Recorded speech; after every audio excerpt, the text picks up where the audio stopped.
हरे कृष्ण। संसार और दुख, आज तीसरा पाठ। कृष्ण कथा में सभी भक्तों का स्वागत है।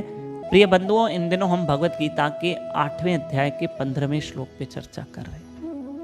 इस श्लोक में भगवान ने संसार के बारे में समझाया कि ये संसार दुखों का घर है और ये संसार अनित्य है, हमेशा नहीं रहेगा। आप देखिए, कभी कभी देख के हैरानी होती है कि कोई छोटा मासूम बच्चा अगर बीमार होता है तो हमें लगता है कि इस बच्चे ने किसका क्या बिगाड़ा। ये संसार है ही दुखों का घर। इस संसार में जो भी जन्म लेगा थोड़े बहुत दुख तो सबको मिलेंगे और सबकी झोली में दुख है। सबके जीवन में कोई ना कोई दुख है। मैं बता रहा था कि अगर कोई कहता है ना कि मेरी औलाद मुझे सताती, तो सताना भी तो दुख है। मैं कभी कभी सोचता हूं कि जिस औलाद के पीछे इंसान पूरा जीवन लगा देता और वही अगर दुख देने लगे ना तो बहुत ज्यादा दुख होता है कि वो दुख दे रहा है जिससे हमने सुख की उम्मीद की थी कि बड़ा होके मुझे सुख देगा।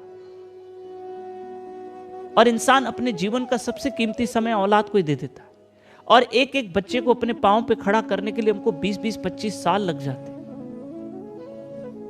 और वहीं से अगर दुख मिलना आरंभ हो जाए ना तो इंसान को बहुत तकलीफ। और याद रखना, जब मन अशांत होता है ना तो फिर स्वादिष्ट भोजन भी फीका लगता है। संसार का कोई सुख मजा नहीं देता है। घर में करोड़ों पड़े हो लेकिन मजा नहीं आता है अगर मन अशांत हो। ये मन की शांति खोना भी तो एक दुख है। कई लोग हमसे मिलते हैं ना तो ऐसे कहते हैं, प्रभु जी मेरे घर में सब कुछ है, हमारे घर में किसी चीज की कमी नहीं है, पर प्रभु जी एक बात बताएं, शांति नहीं है।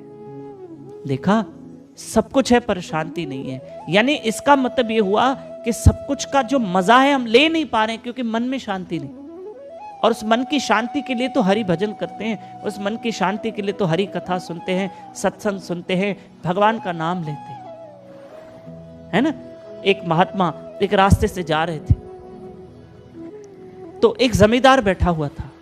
नौकर उसकी जमींदार की सेवा कर रहे थे। धनवान सेठ बैठा हुआ है। शिष्य महात्मा, उस महापुरुष के साथ एक शिष्य थे। उस शिष्य ने कहा, महाराज देखो देखो, वो व्यक्ति बड़ा सुखी दिख रहा है। नौकर उसकी सेवा कर रहे हैं, कोई पांव दबा रहा है, कोई पंखे चला रहा है, वो कोई पानी पिला रहा है। इसके बड़े लाड नखरे हैं, इसके तो बड़े ठाठ और बाट हैं सेठ के। क्या तो इसकी ठाठ बाट हैं सेठ के, बहुत सुखी दिख रहा है। तब महापुरुष ने कहा, महात्मा ने कहा, चलो उसी से पूछते। जैसे ही महात्मा उसके नजदीक गए तो वो धनवान सेठ, वो जमींदार उठ के खड़ा हो गया और महात्मा के चरणों में गिर गया और रोने लगा, महाराज मैं बहुत दुखी। क्या दुख है आपके जीवन में? कहा, मेरी औलाद मुझे सता रही है, मेरे घर में क्लेश है, मेरे घर में अशांति है, मुझे सुख नहीं है। देखा, सुख नहीं है क्योंकि मन की शांति चली गई है और औलाद अआज्ञाकारी है, कहना नहीं मानती है, तो इंसान के लिए यह भी बड़ा दुख होता है। तब महात्मा ने अपने शिष्य को समझाया कि ये सुखी दिख रहा है पर है। मैं फिर भी कहूंगा, क्योंकि कोई तन दुखी, कोई मन दुखी, कोई धन बिन रहे उदास, थोड़ा थोड़ा सब दुखी, सुखी हरि को दास। जो भगवान का भजन करे, जो सिमरन करे, जो थोड़ी देर कथा सुने। हम आपको ये छोटी छोटी कथाएं क्यों भेजते हैं? क्यों भेजते हैं?